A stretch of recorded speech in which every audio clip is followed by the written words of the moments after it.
Good evening, ladies and gentlemen, and welcome to the Monday, January 20th, West Fargo City Commission meeting. Madam Secretary, would you please call the roll?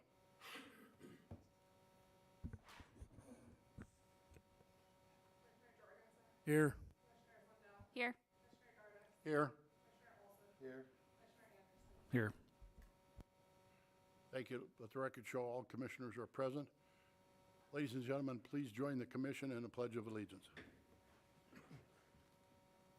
I pledge allegiance to the flag of the United States of America and to the republic for which it stands, one nation, under God, indivisible, with liberty and justice for all.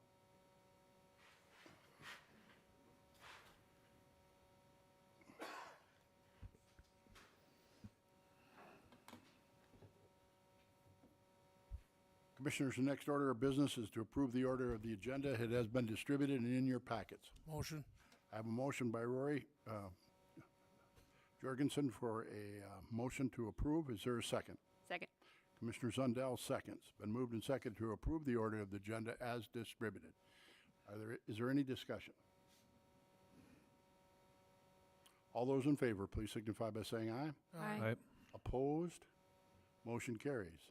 Next order is the approval of the minutes of January 6th. Again, they have been distributed and are in your packets. Move to approve. Thank you, Commissioner Olson. I have a motion to approve. Is there a second? Second. Commissioner Anderson seconds. I have a motion to approve the minutes of January 6, 2025. Is there any discussion? Hearing none, all those in favor, please signify by saying aye. Aye. Opposed? Motion carried. Item F is the next order, and it is building permits. Commissioners, it is in your packet and has been distributed. Move to approve. Commissioner Anderson moves to approve the building permits as presented. Is there a second? Second. Commissioner Olson seconds. It's been moved and seconded to approve the building permits as distributed. Is there any discussion? Hearing none, all those in favor, please signify by saying aye. Aye. Opposed? Motion carried. Next order of business is a consent agenda. We have items A through F. There were several questions on item A. It has been routed to the appropriate department heads and administration, and we will have a response on that. Again, items A through F. Motion to approve. Commissioner Zundell moves to approve. Is there a second? Second. Commissioner Olson seconds. Been moved and seconded to approve the consent agenda, items A through F. Is there any discussion?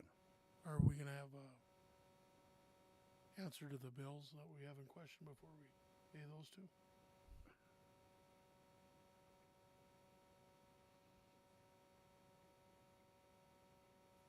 If they're in for payment and commissioners have a question, I would recommend that accounting not pay that until we have an answer on those two issues. Absolutely. Yep, we can do that. The two bills in question, just so I'm 100% sure, are the ones related to the fire headquarters? Yes. Yep, I can get The rest more of the detail bills on will those. be paid. Yes. The only thing I would say is there can be a potential clause in the contracts that if we don't pay by a certain time, we could get charged additional money, but we will definitely get to the bottom of that detail. If you'd please communicate that to us. All right. So to clarify, are we paying the bill or are we not paying the bill? Pay all but the two, I think, right? But do we then, once we get clarified, at what point do we make those payments so we don't get hit with them? Do we wait another 2 weeks for a city commission meeting, or do we pay them once we get clarified and then we can authorize the city administrator to pay them, to approve them? Let me ask one question. We might be able to clear this up. Chad, one of them's yours for $201,000. You guys did work at the fire hall. You know what that was for? Okay. Thank you, though. I guess I would alter my motion to say I move to approve pending the two that need clarification. Once clarification is found, I authorize the city administrator to disperse payment. Thank you, Commissioner Zundell. Is that approved by the second? Yes. It is approved by the second. I have a yes on that. So we have a motion and a second with regarding items A through F on the consent agenda with a caveat on the bill payments. Is there any further discussion? All those in favor, please signify by saying aye. Aye. Opposed? Motion carried. Thank you. We are now in the regular agenda. First order of business on the regular agenda is public comment. Madam Secretary has left the room. I have on record that we have one person for public comment that has signed up. Please come forward. Good evening and welcome. Good evening. I am David Withy of 2421 McLeod Drive East. Thank you for the opportunity to address you this evening. 25 years ago, as the president of the board of directors of our trade association, I led the creation of a 30-year long-range plan. With 5-year updates, it still guides our association. We have gone from a small, little-known national group to worldwide recognition and membership as the global association for our industry. What made our plan work was our commitment to using it. 6 to 7 years ago, West Fargo 2.0 was approved, and then nothing happened. A pretty document left on a shelf, gathering dust. Hundreds of thousands of dollars wasted in inaction. But that was a different commission, a different administration, and different department heads. This evening, you will vote on the next step in the development of a West Fargo Growth Area Master Plan. I trust our new commission, our new administrator, and our new department heads are committed to implementing this new master plan. There's a lot involved in being an effective commissioner. Thank you for what you do. Thank you. We only have the one sign up, Madam Secretary. All right.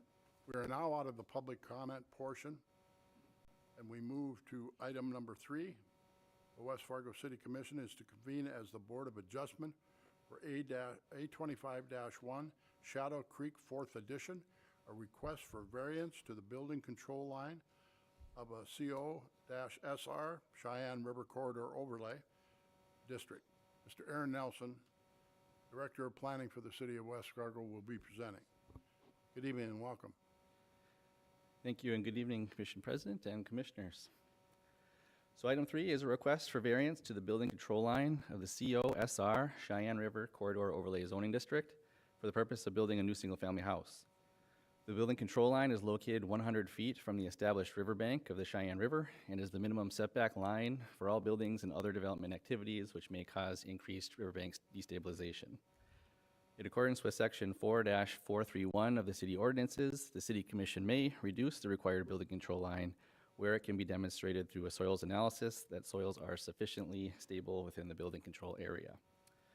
Such requests are handled through the variance approval process, which is why the City Commission is convening in its capacity as the Board of Adjustment here tonight. So more specifically to the application at hand, the subject property here is located at 35th Avenue East, kind of on the end of this little peninsula on the Cheyenne River within the Shadow Creek area. The application is represented by Mike Lloyd on behalf of Chad and Paula Onstead. Chad is here tonight should you have any questions for the applicant. The proposed house is intended to meet the 100-foot building control line. However, the excavation for footings and gratings associated with construction will encroach up to 20 feet into the building control area in a few locations at the proposed building corners. As such, the applicant hired Braun Intertech to provide a geotechnical soils assessment of the proposed construction in relation to soil stability. The geotechnical report does find that soils are sufficiently stable for the proposed construction of the home. A copy of the geotechnical report is included as an attachment to the staff report in your packet here tonight. This report has been reviewed by the City Engineering Department and, like I said, is included. A public hearing for this request was held at the January 14th Planning and Zoning Commission meeting, at which there was one question relating to trees on the property. The applicant indicated they intend to keep as many trees as possible, especially along the river. At that same meeting, the Planning and Zoning Commission recommended conditional approval of the proposed reduction of the building control line in accordance with the soils analysis, with the condition that the owner sign a waiver and release of liability agreement with the city a draft of which is also included as an attachment to that staff report in your packet. So with that, the proposed recommendation is included in the staff report here. The recommended action is that the City Commission approve the reduction to the building control line by up to 20 feet as described in the Bront Intertech opinion on riverbank stability dated September 3, 2024, with the condition that the owner sign a waiver of release and liability document as drafted by the city attorney here. So that recommendation is based on the findings as outlined in the staff report. With that, I'm happy to answer any questions you may have for staff. Again, I'd remind everyone in the room that we are acting as the Board of Adjustment at this time. Questions for Mr. Nelson? Commissioners? My motion to approve. Commissioner Jorgensen moves to approve. Is there a second? Second. Commissioner Zundell seconds. It's been moved and seconded as members of the Board of Adjustment for A25-1 Shadow Creek 4th Edition, a request for a variance to the building control line of the corridor overlay for the Cheyenne River, reducing it from 100 feet to 80 feet. A motion and a second. Is there any further discussion? It's only going to be the 80 feet for the work that needs to be done to put in the footings. Now, as far as I understand it, the home and everything will still be outside within the 100 foot, right? It's just to do the earthwork. That's correct. Okay. There's a couple of corners that get really close to that line, but they are intended to be to meet that 100-foot setback. It's just the excavation work that would really encroach in the earthwork. Yep.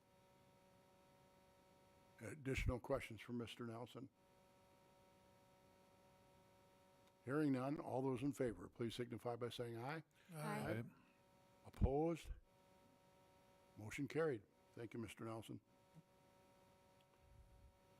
Item number 4, an agreement with HKGI for services pertaining to a West Fargo Growth Area Master Plan. A request for a contract approval. Again, we have Mr. Aaron Nelson, Director of Planning, presenting.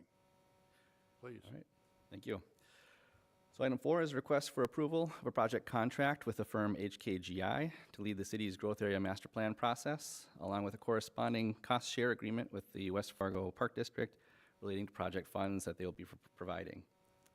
So this project has been discussed a few times with the Commission in recent months. So for today, I just want to touch on a few of the key points and reiterate some of those things. Just to start with the project, kind of the overall intent here is to proactively prepare for anticipated population growth and development upon completion of the FM diversion project and the subsequent removal of hundreds of acres of developable land from the existing floodplain that is within the city's extraterritorial jurisdiction, as well as some areas within the city limits.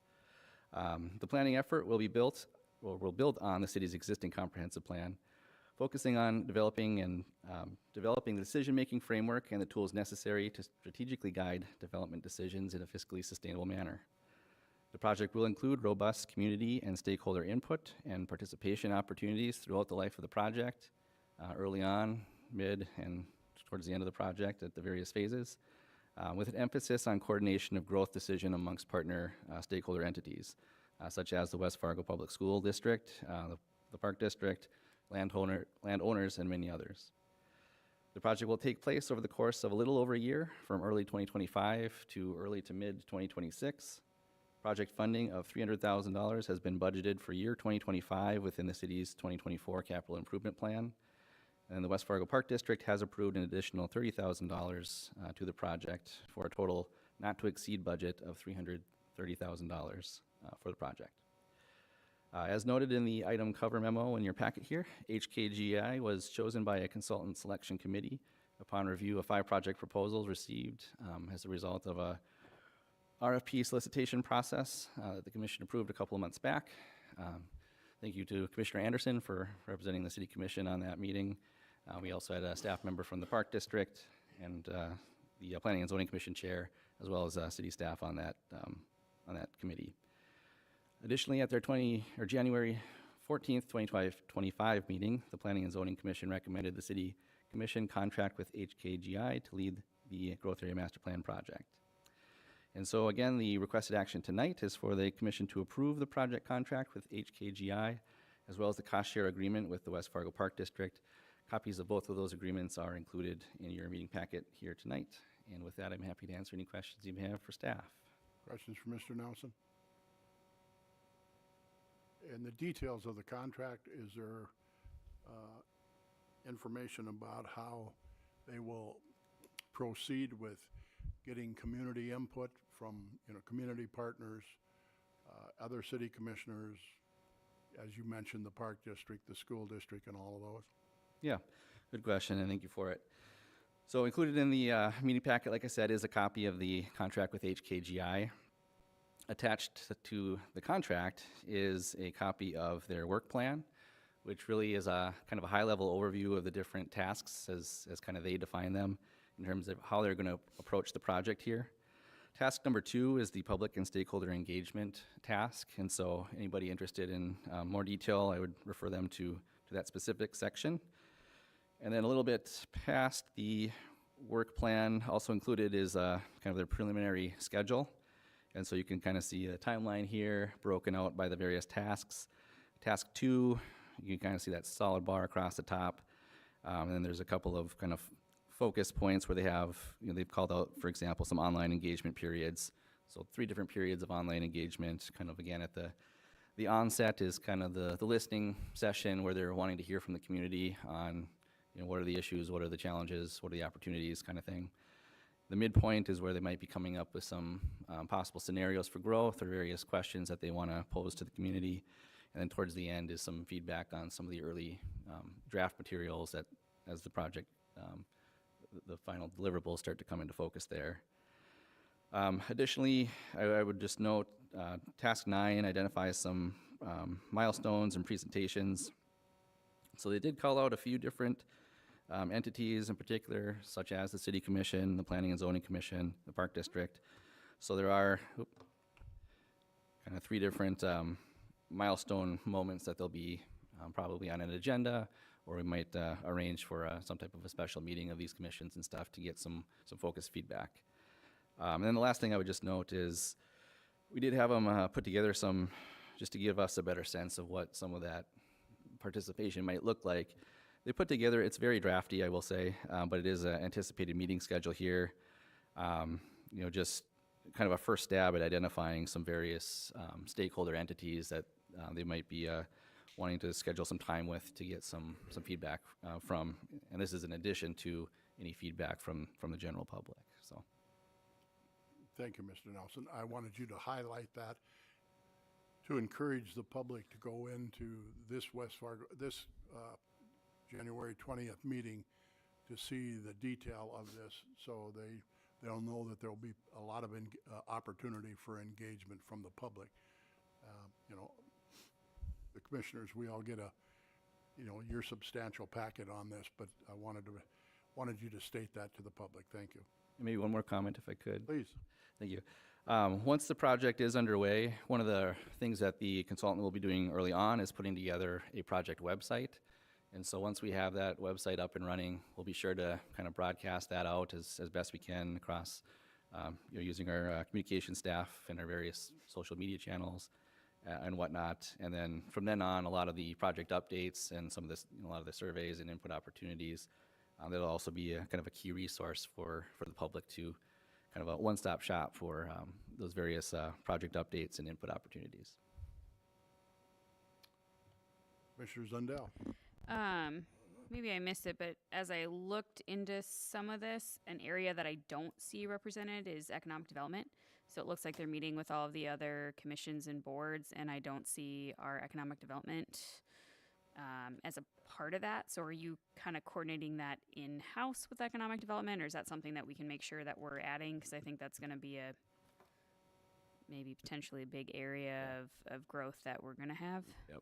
I know they were on the list, and so if they're not coming up here, I'm sure that was just an oversight. But this is, like I said, a kind of a first stab that they took just based on some of what they know and what we had in the RFP. But certainly, I'm sure there are many other stakeholders out there that will want to identify early on in the process to get some feedback from. And then can you remind me, are they out of Minneapolis, or where's this? Yes, the Minneapolis metro area, somewhere in there. I know they've done a lot of projects in the state of Iowa, Minnesota, Wisconsin as well. So that's kind of their general footprint. General footprint, okay. All right, those are my questions. Any additional questions, Mr. Nelson? All right. I'll move Thank you, to Mr. Nelson. Commissioners, this is an actionable item. move to approve. Commissioner Anderson moves to approve. Second. Commissioner Olson seconds. Have been moved and seconded to approve the contract with HKGI for services pertaining to the West Fargo Growth Area Master Plan. Is there any discussion? Hearing none, all those in favor, please signify by saying aye. Aye. Aye. Opposed? Motion carried. Item number 5 is to approve the contract with YHR Partners for Public Works Building Expansion / remodel. We're going to call on Mr. Matt Anby, the Director of Public Works, for this report. Good evening and welcome. Good evening, Commission President, Commissioners. Like you said, tonight I'm coming before you to ask for approval of the contract with YHR Partners to approve the building expansion or remodel up at Public Works and Sanitation. We've had this in the works since 2020. That the remodel for sanitation and Public Works has been in the CIP since then. I think it was approved again in 23, and then just back in 24 it was approved again. Over the last probably 5 to 10 years, we've outgrown the space where we're at. We have a lot of equipment that's sitting outside.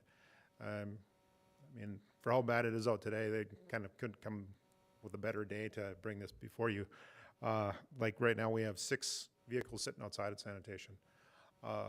And they're kind of our spare vehicles, but if, running the equipment in this kind of weather, if one of our regular vehicles go down, there's absolutely no way we're gonna get one of those started, even if we got them plugged in outside, So we're just down that, this way, it'd be nice to have that in there. We're talking well over $1 million sitting outside in this kind of weather. If we wanna try and be good stewards and keep that, our equipment in good shape, we'd like to have that inside. Same way at Public Works, we have a lot of different material and equipment sitting outside. We'd like to bring that in. With the crews are expanding, we're kind of just losing space. We need bigger meeting rooms to handle all of the people that we have. It'd be nice to have a little bigger conference room for maybe being able to bring some training into being local instead of having to send everybody to Bismarck for that as well. So with this, we went out in November and published an RFQ for architecture services. We did have 13 firms that submitted proposals. We had a committee that was made up of Public Works and engineering staff, and they evaluated those proposals and came down with selected 4 to do in-person interviews. After those interviews, YHR Partners were selected. As far as total cost, we're not 100% sure where we're going to be with what we'd like to see. We're probably, guessing that 13 to 15 million range. But right now we do have a cost for pre-design services not to exceed 25,000 with YHR. Once we have that pre-design and kind of get a better idea of total cost and what that's going to take to get what we want, we'll come back before you and then, ask for approval for plans and specs. And at that time, we will have a better idea of the total cost and then have a more detailed finance plan laid out for you at that time. With that, I'll stand for any questions. Any questions for Mr. Anby? Commissioner Zundell? Sorry, I'm re-looking through this, but what do we have set aside for it in our capital? Right now, we currently have 8.5 million set aside in CIP. We did go back in late 2024 and we applied for the SRF loan through the state of North Dakota. So we'll find out here probably in the next coming months on what we'll qualify for that. Plus there are some other Bank of North Dakota loans that we could possibly use towards this.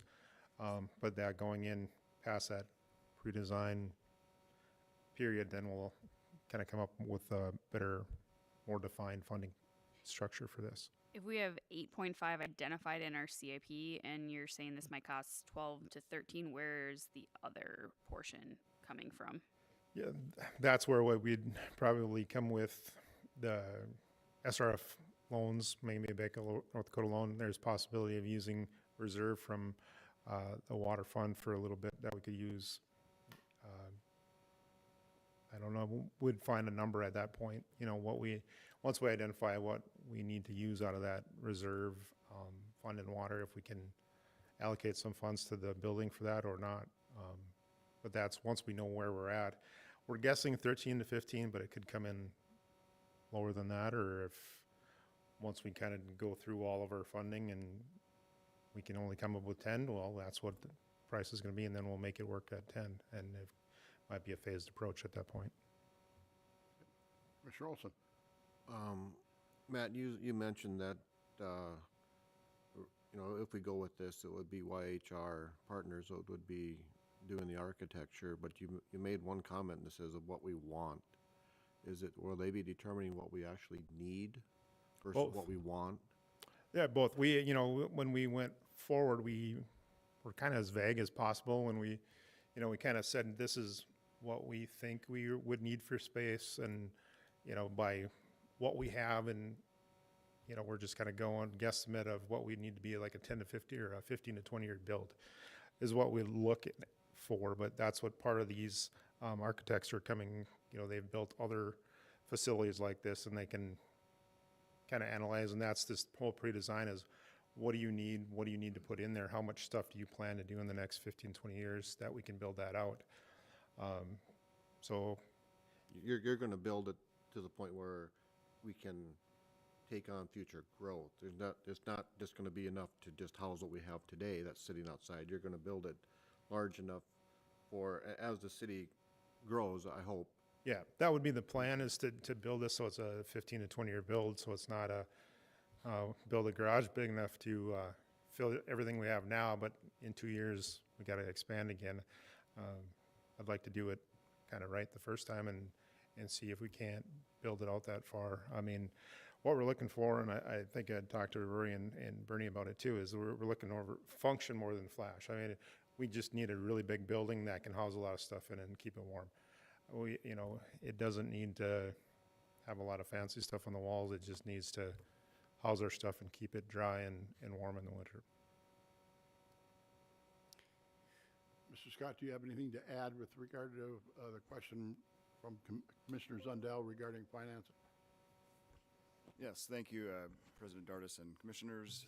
Yeah, just to dovetail off of what Matt is saying here, you know, this is really the initial phase of this work. This is to start taking, you know, Matt and his team's concepts a little further and developing the final, call it the final preliminary design. This is not meant to put final designs together to go out to bids yet. We're still evaluating what do we need, which is also then going to give us the opportunity to take a look at what are the financing options. When we started putting this into our capital improvement plan 5 years ago, we knew we needed something, but we don't know exactly what yet, and it's hard to put numbers down on paper when you haven't studied it. So in the capital improvement plan, there is an $8.5 million earmark, but as this moves forward and we refine the needs and take shape of a ultimate design, we'll be able to land on final dollars, develop a financial plan, and bring that forward before we take our next step, which taking a next step would mean getting into the final plans and specs, going out for bids. So again, this will be before the commission prior to that next step. And at that time, we will have a little more refined drawing as well as a financial plan. As Matt mentioned, options range from using our water fund reserves, our general fund reserves, capital improvement sales tax. There are various options for loans out there. We already did apply for the SRF loans, and depending on how much we can borrow from them, we'll then set the tone for what are the other options. Feel strongly about leveraging low interest loans over burning up all of our reserves, so I anticipate that would be one of our top priorities, but again, we're going to dive into that with this concept phase if it moves forward. Thank you. Anything additional, commissioners? Make a motion to approve. Commissioner Zundell moves to approve the contract with YHR Partners for Public Works Building Expansion and Remodel. Is there a second? Second. Commissioner Jorgensen seconds. We have a motion and a second. Is there any further discussion or questions? Hearing none, all those in favor, please signify by saying aye. Aye. Opposed? Motion carried. Thank you, Mr. Anvik. The next order of business is item number 6, which again is Mr. Anvik's, under his portfolio, is approve the annual bulk meter purchase. Mr. Anvik.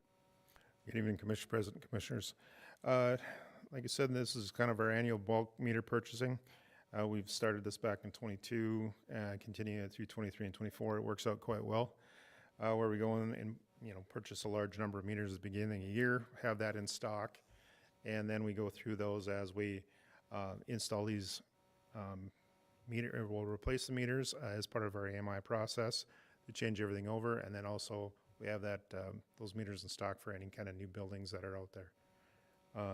This year, it's a little bit less. The total cost of the order is $315,956.90. Once we get place that order, delivery will be about 4 to 6 weeks. That's a variety of different sizes of those meters that we'd be ordering. We're somewhere about 250 3/4 inch meters, 300 1-inch meters. So it's not just one size. It's a bunch of different sizes as well that were out there.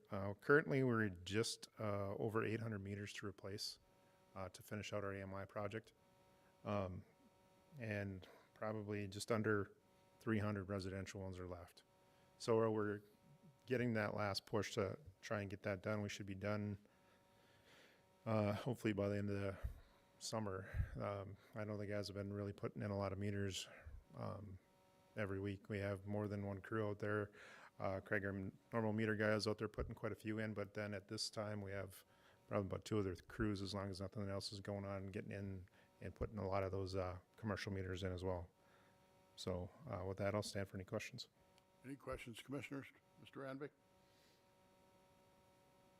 Make a motion to approve. Commissioner Olson moves to approve the annual bulk meter purchase of $315,000. Is there a second?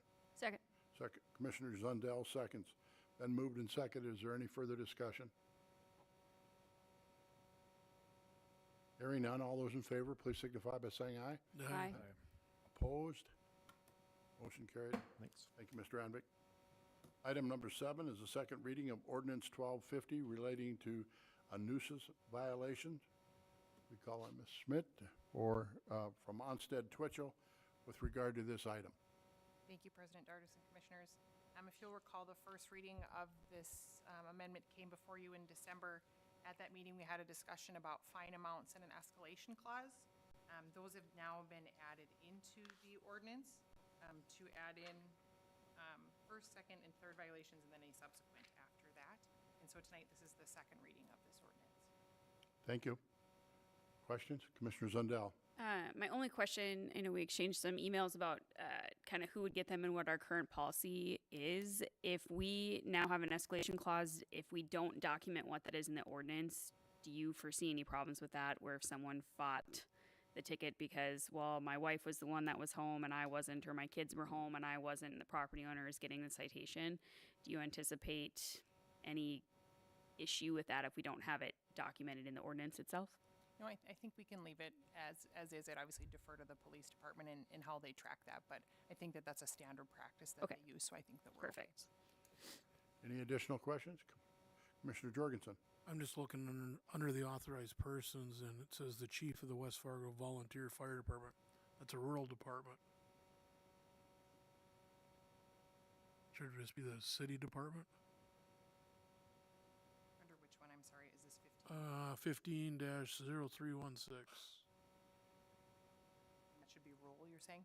No, I mean, the West Fargo Volunteer Fire Department is the rural fire department, and Sure, not the city department. sure, we can just make it the fire department. And we can make amendments to it today. Thank you, Commissioner Jorgensen. Any additional questions or comments? This is an actionable item. Motion to approve. Commissioner Jorgensen moves to approve the second reading of ordinance 1250 regarding to the nuisance violations. Is there a second? Second. Commissioner Zundell seconds. Been moved and seconded to approve the second reading of ordinance 1250 relating to nuisance violations. Is there any further discussion? Hearing none, all those in favor, please signify by saying aye. Aye. Opposed? Motion carried. Moving on, we are now at item number 8. We call on the city administrator's report. Mr. Dustin Scott. Good evening. Thank you, Commission President Dardis and Commissioners.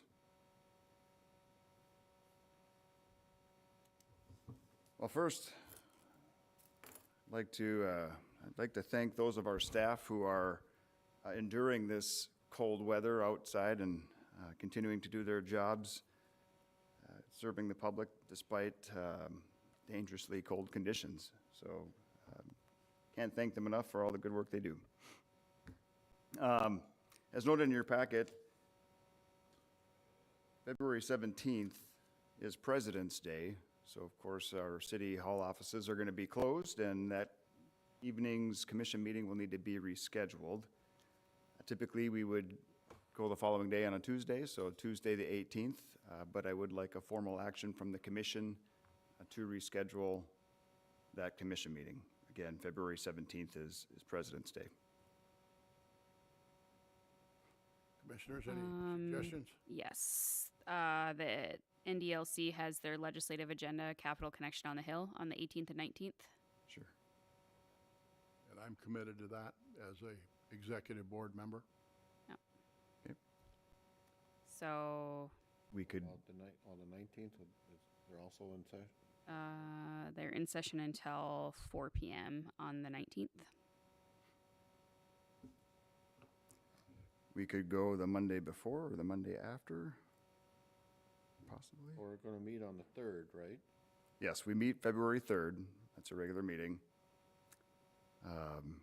Then we meet March 3rd. So, Is it gonna, how can we be least disruptive with billing for bill approval? Yeah, I appreciate Payables that. and the like. Sorry? And the payables and the Yeah. like. Yep. Yeah. We could push it back to the 24th.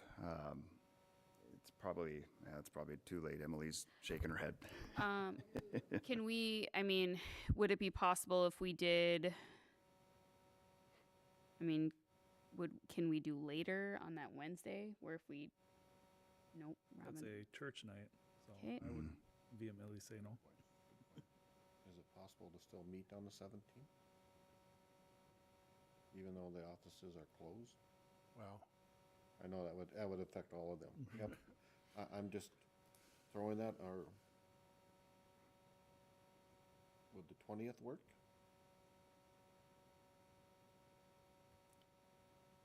That's a Thursday. Is that gonna be too late? Or The 20th, I'd be fine. Or even if we did, how about this? Is there a way to somehow pay the bills outside of the regular agenda? If we could have the bills by the 14th, and is there a legal way of doing that? even if we do like a if we're not- virtual, If we can do a pay virtual appro- meeting on the pay 17th, approval? just to handle the bills. And then that'd be the only action until we meet again on the 3rd. do you anticipate a longer agenda for the second meeting in February? Can we kind of front load on the first meetings? Yeah, I guess I've not consulted all of our department heads on what their agenda might look like, so it's tough to answer that on the spot. As far as the bills, it's possible I'd almost ask to have a special meeting on Friday the 14th to get bills approved, Could we do the whole meeting on the 14th? and we could just as well do That the is whole meeting. Valentine's Day. Not could- to, For some. Yeah. We not gonna throw too many shades out there, but that is Valentine's Day, so I don't know how disruptive that is if are you talking about during the day? If you started Yes. earlier. we started, we could do a daytime 4 meeting. o'clock Yes. or Well, we could even do a 2? noon, 2, yep, something. say that again. If we met on the Friday the 14th at, say, 2 o'clock. We have our legislative updates Yep. as well at 2. And 4. I could do, Just throwing out options. I have one at 1 o'clock and 2 o'clock. so I could do 4 o'clock on Valentine's Day. How about the morning? I have other legislative briefings in the morning that I will have to be at.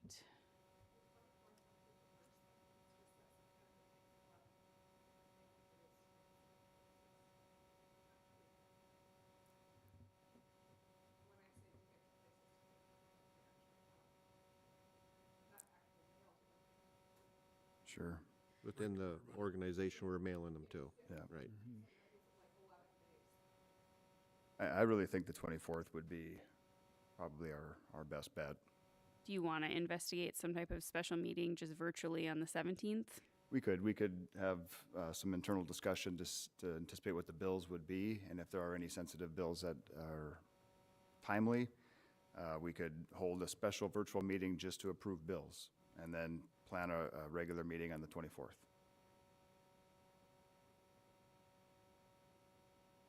Well, once you find out from that, then we could make our decision?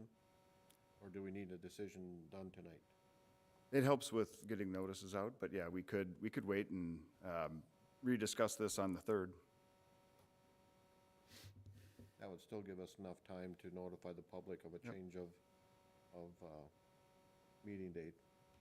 So I think we can leave this meeting without a formal action. We can take direction to investigate our February bills and then tentatively plan for a meeting on the 24th. If we, And then maybe take even final if action we need on the one, or if Correct. we can split them. Yes, absolutely. So yes, then we can push the formal action to the 3rd. Yep, absolutely. Is that good? Emily, you're good? Good. All right. Well, then I will move on if there's no other questions on that. Nope. Please continue. Thank you. So, kind of on the same theme, our commission meetings.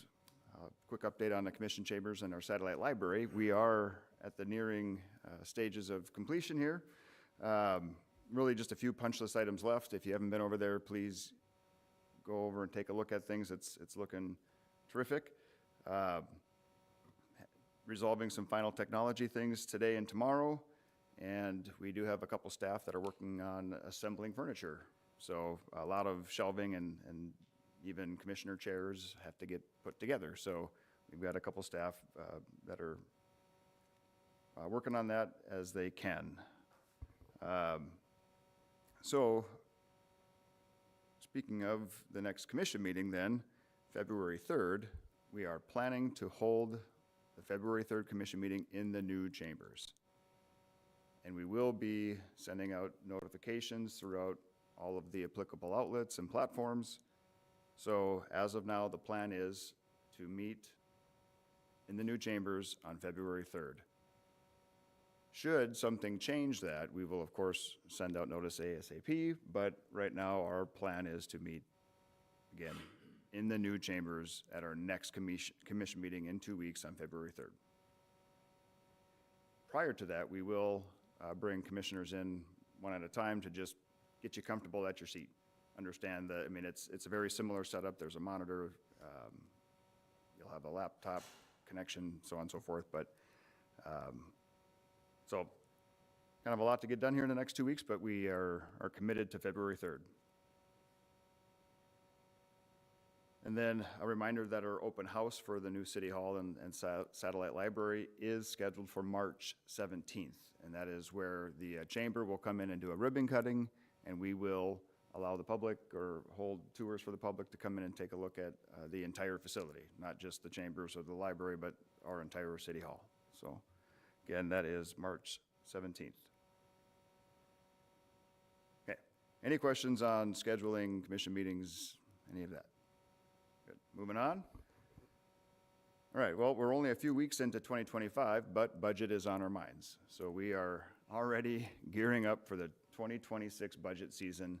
And, you know, some of our departments are actively working on it. I'm sure PD is well into their budget already. So, but Willie, our finance director, has scheduled a meeting for later this week where we're going to have a kickoff between finance, communications, administration, just to start going through an outline of what the schedule will look like, take a look at what worked well in '24, well, for the '25 budget, and see where we can improve for the '26 budget. So again, a kickoff meeting here this week, and the intent is to just start to outline our schedule and take a look at where we can tackle some improvements. And speaking of improvements, Jenna, our library director, has offered to utilize their services to schedule employee or public engagement opportunities. So the first one for sure being this spring, where we will invite the public to come learn more about our budget process, how they can actively participate, and engage them from an aspect that, you know, our staff are just not used to. So certainly thankful for Jenna to offer those services, and we will take that opportunity to leverage their expertise in coordinating public events. So more information to come on that, but I thought I'd share that and let the commission know and the public know that we are already thinking about next year's budget. Any last questions on any of that material? Okay, I did want to let the commission know, I apologize for not clarifying this at the beginning of the meeting, but when the commission did have the discussion on the claims, the 2 bills, I did find 6 related bills to the fire station headquarters project. So I just want to let you know I will confirm each of those 6 payments and report back accordingly. So they do all appear to be just standard pay applications for the headquarters, but I will get those details for you before those are paid. Okay, and then in conclusion, I did want to take a quick opportunity to pay our respects to Mr. Frank Lensmeyer. I'm sure most of you all know Mr. Lensmeyer. He spent more than 50 years serving our community, West Fargo and the greater community, with his efforts. You know, he was really instrumental in transforming and the growth of West Fargo. So we are sad to see that he passed last week, and our condolences go out to his family. So, with that, any other questions that I can answer? Any questions for Mr. Scott, Commissioners? We're good? Thank All right. you. Thank you. Are there any non-agenda items any commissioner would like to bring forward at this time? I would note one thing. The West Fargo Public Schools is having a bond vote on February 17th. I would encourage the public to educate themselves regarding what they're asking the public for. And again, that is on February 17th. And I too would like to make a comment about Mr. Lensmeyer, Frank. He was a great community leader, a great collaborator. If you ever went to a West Fargo Public School meeting of importance to our community, he was there. City Commission meetings, he was there. Planning and Zoning Commission meetings, he was there. So as Dustin says, an active member of this community for 50 years, and I am awful proud to call Frank Lensmeyer was a very dear friend of mine. And we'll miss him. Our community will miss him. The celebration of life is this Thursday and Friday. Any other non-agenda items? Please, Mr. Hampson.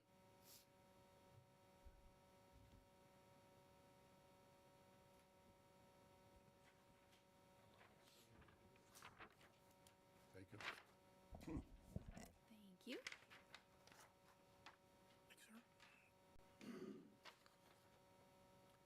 Thank you, Commissioner, President Dardis and Commissioners. This is something that has just come up very recently, so I was not able to make it onto the agenda. But it is timely. There is a business called Levity that's moving into the firm building. And they are a business that's coming in that's going to have a tumble gym, pizza, ice cream, arcade, family-centric type of a business. We're excited to get them here. They've had some challenges since the beginning.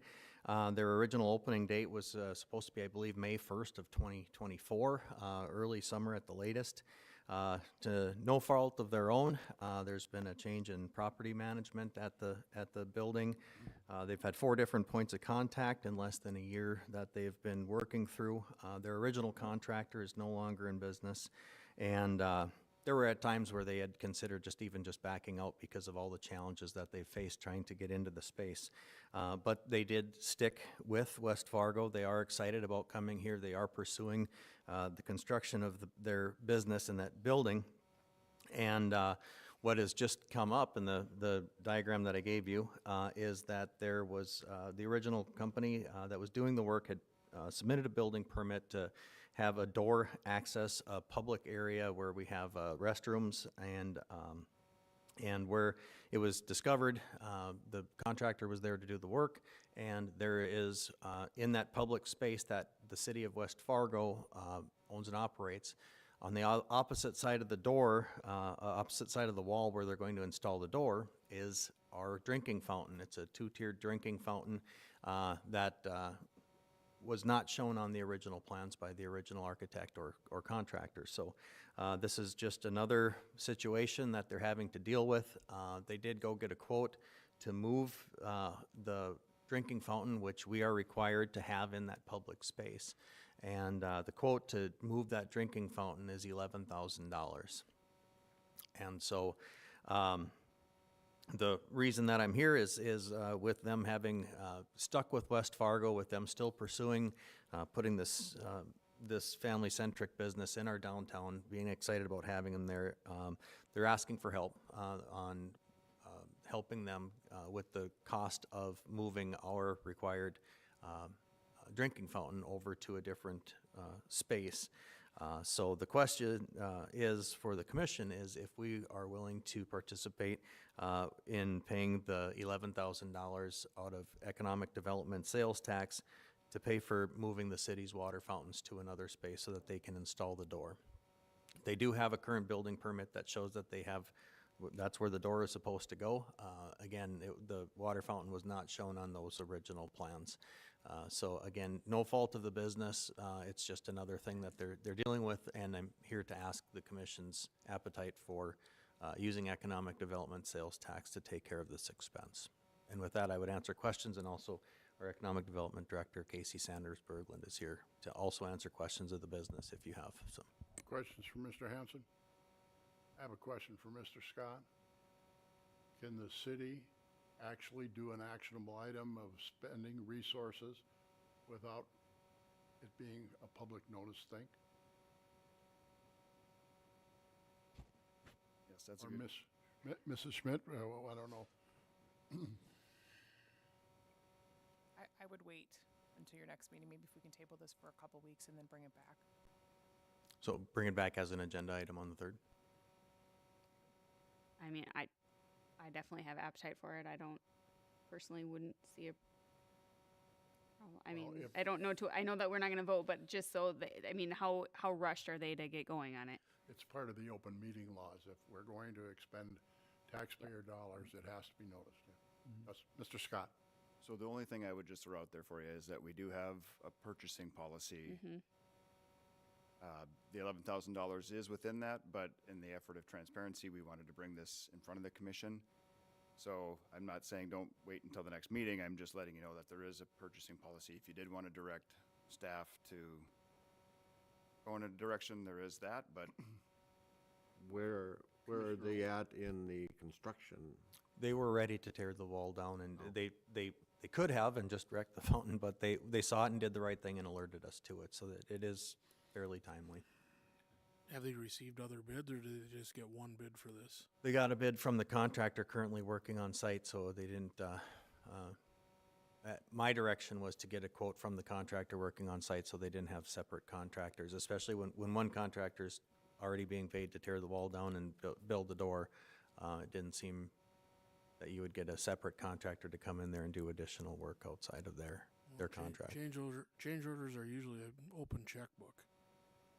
I'd like to see a couple more bids on this. Just, I mean, I get it. We got to put in a drain somewhere and tie into the drain, but The water line shouldn't be that much there. If it's a, The, the location that they're looking at going to, as if you take a look at where you're walking into the restroom, the men's and the women's doors are on the right and the left, and you typically will see a water fountain in between there. That preliminarily is where they're looking at. There's tile, there's different things there, so it is a little bit more complicated than just moving a line over a couple studs and throwing it in. Yep, it is. I'd just like to point out another comment too. This isn't a city project. The city could, I mean, if we wanted, the city wants to go out and look for some bids, we certainly could, but it is the owner of Levity at the mercy of their second or third contractor that is now there, whom I've actually talked to and is very welcoming of somebody else taking on this quote-unquote headache. But if, just, I'm throwing that out there that this is truly, a call or plea for help from the owner of Levity. If we ask her to go get more bids, I don't know that the current contractor is going to wait for that, or if she's going to wait for that either, so. I've got to imagine it's going to be an urgent, so even if you got another bid and even if you saved $1,000, you're out more than that in costs for waiting. And the likelihood of finding a contractor that will do it That in wants the to do it. time frame that they need it done. So to be clear, this is legally within your purchasing power to just do, even if it's out of economic sales tax. It's not overly definitive, I guess. I mean, that's where we have sections that talk about purchasing items that are in the budget, purchasing or acquiring contracts that are outside of a budget. It doesn't necessarily say which funds, so that if the question is, does our purchasing policy apply to economic development sales tax? I would say at this point, it's not definitive. To me, it applies to any and all funds, but What if, Commissioner Olson? what if we, just thinking out loud here, what if our administrator approved it within his authority, and then Dan comes back in 2 weeks and requests us to authorize X number, $11,000 to be transferred over to cover this? Would that be okay? I could bring this back as a, how do we want to pay for it, more than do we want to do it? If we want to do it and it is within the purchasing authority of the city administrator or myself to move I forward. want to be very respectful for the situation. I understand it. But this is a dangerous precedent for the city of West Fargo to participate in. And I cannot support something like this. At the end of the day, to clarify, this is our building. Is that accurate? Or what portions of this building are our responsibility? This is probably a giant can of worms question at the non-agenda. Sorry. So the city has public spaces within this building. The building itself is not the city's building. Okay, but the public spaces that we are discussing are our building, our stuff, our area of responsibility. Yes. I would argue if it's in our area of responsibility, it's in our area of responsibility that our plans and specs should probably correct if we're going out to seek people to come in to bring into the area. So my question would be, even if we approve to pay for it, who's on the hook at the end of the day and should have had this in the drawing? Whose responsibility at the end of the day is it that this wasn't in the drawing, and do we have any type of contract pushback to seek reimbursement for that? That, won't. We don't have a contract with any of this.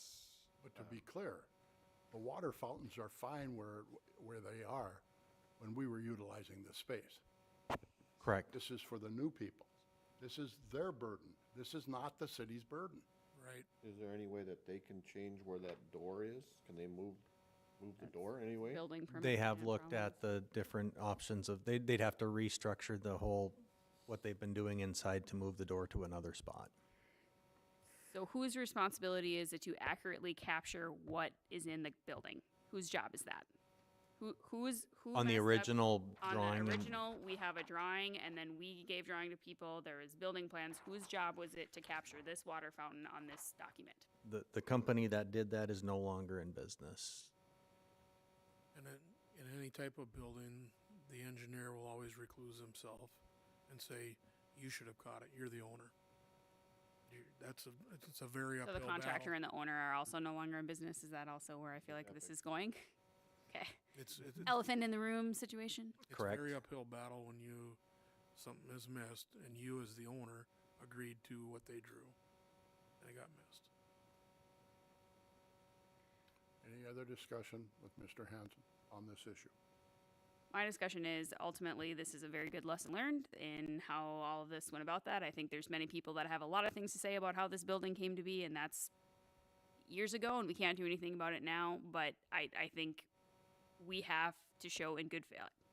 This is partially our problem, in my opinion. We should have made sure this was captured. This should have been caught. It's gone through multiple planning and zoning phases at this point. And I'm assuming building permits have been approved, which we've all approved, and it hasn't been caught. So to me, I feel like we have some ownership of this problem. So I think we do lots of things for businesses coming in. Casey, are they getting any?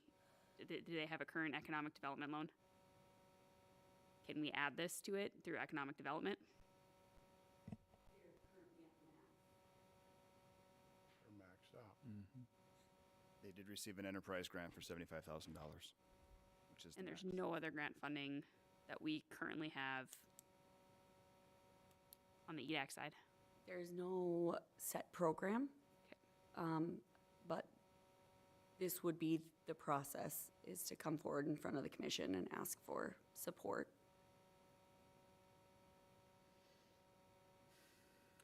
Well, we'll just, Again, Mrs. Schmidt, your advice was to bring it back? Yes, it would be. Commissioners, I want you to hear that. That's legal counsel speaking. So this is an actionable item. If we choose to do that, on advice of legal counsel, is to bring it back at another time. can we do it legally the way Brad suggested? If we made a motion to, If the commission votes on it, yes. We're going against legal counsel, well, no, I guess and we're that's, setting a dangerous precedent. But yes, you can. You could certainly make a motion. You're proposing Commissioner Zundel to have Dustin approve it and then have the funds allocated at the next meeting. correct. That's No, bad business. That's bad. Okay. I move we just table it for 2 weeks. Second. I have a motion and second to table. Is there any discussion? All those in favor, please signify by saying aye. Aye. Opposed? Motion to table item number 8, or excuse me, non-agenda item brought forth by Mr. Hanson. Thank you. Thank you. I have asked Matt Andvik, Director of Public Works, for an update with regard to snow emergency routes and how we're doing in this winter. Please, Mr. Andvik. Thanks, Commissioner President and Commissioners. Just kind of a quick, I don't know, kind of recap of some of the things that are out there for the residents.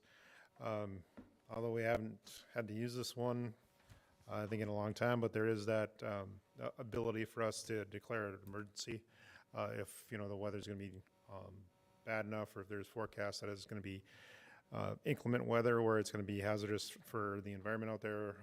The city can declare that an emergency. That'll kind of implement some parking restrictions in town until that emergency is removed. But I know even in the years when we've actually had snow, we've never had to use that yet. So hopefully that keeps going. Another one is the downtown Cheyenne parking restrictions. Those go in effect on Cheyenne Street from 7th Avenue to Main Avenue. So there's no parking 2 a.m. To 6 a.m. Tuesdays and Thursdays.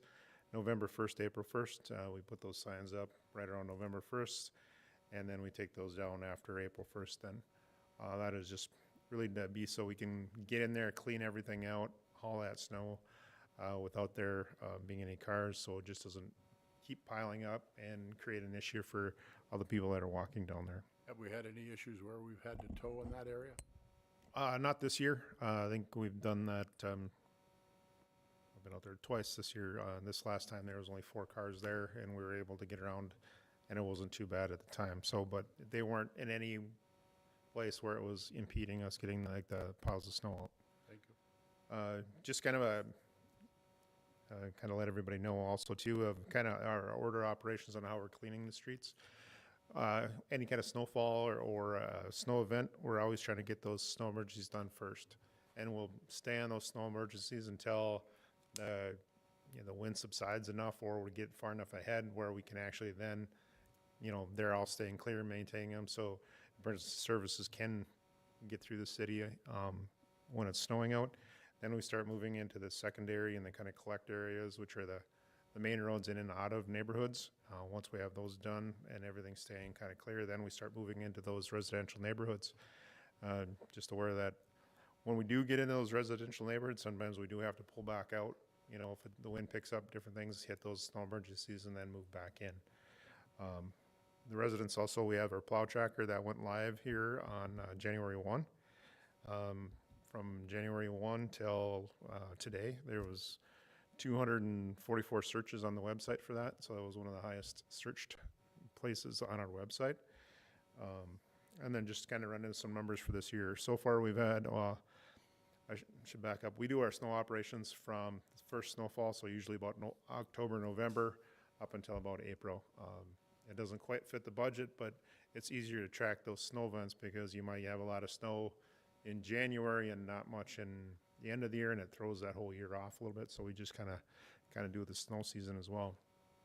So for that, the 24 to 25 snow season, we've had 15 inches of snow so far, 1.87 inches of rain. We've done 4 all plows, which is we touch every street in the city. We've done that 4 times. We spent 15 days cutting in the maintenance zones. They were out there this last week, really trying to cut everything curb to curb. We've done 2 full cleans downtown the Cheyenne Street, which we hauled about 44 loads of snow out of there. We went back and cleaned all the cul-de-sacs or courtyards out just once, and that was 267 loads for all the courtyards around town, or the cul-de-sacs around town. We put about 572 cubic yards of salt slicer down, and that was about 430 employee hours to do that much salt and slicer for that right now.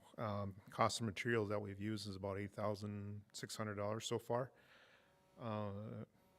We've used 35,000 gallons of brine that we applied around the city, which, it takes about 46 hours so far of man hours to do all that. But one of the nice kind of neat features that we have with that new plow ops tracker is we can track how many miles that our operators actually travel during a snow event. The recent snow event was about 4 inches.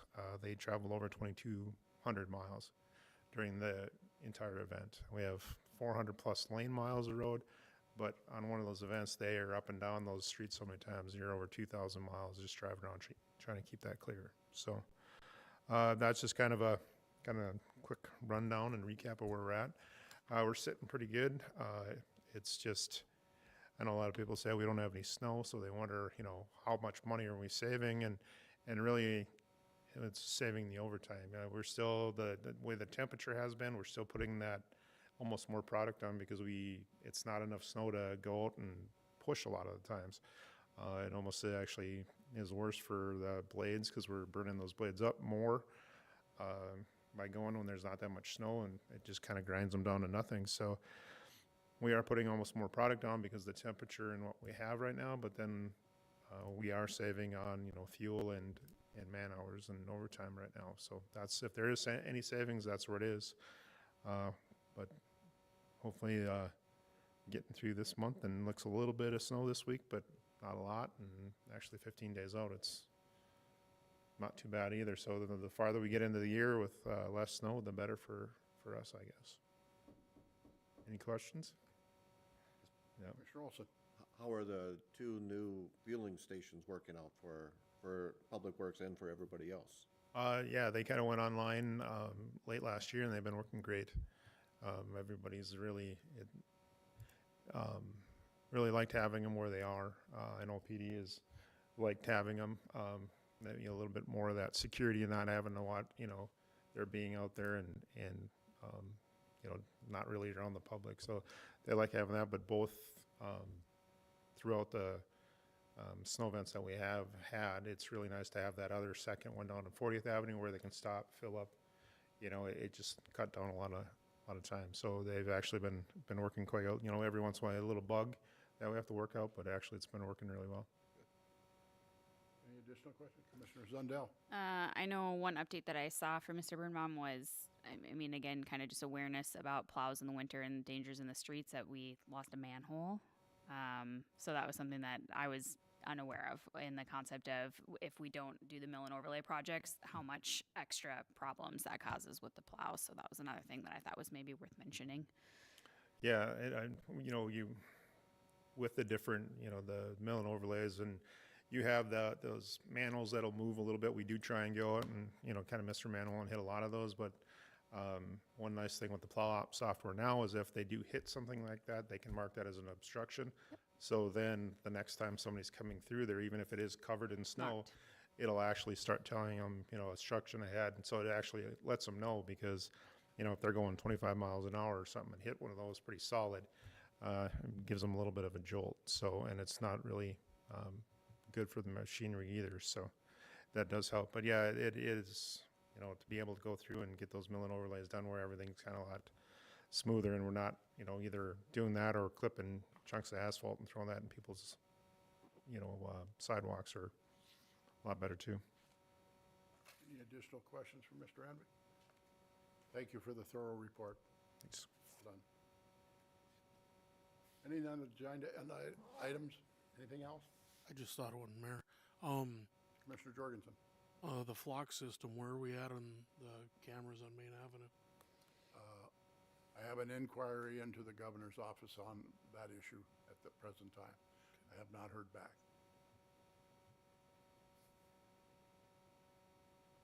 Anything else? Commissioner Zundell? Make a motion to adjourn. Commissioner Jorgensen? Second. We are adjourned.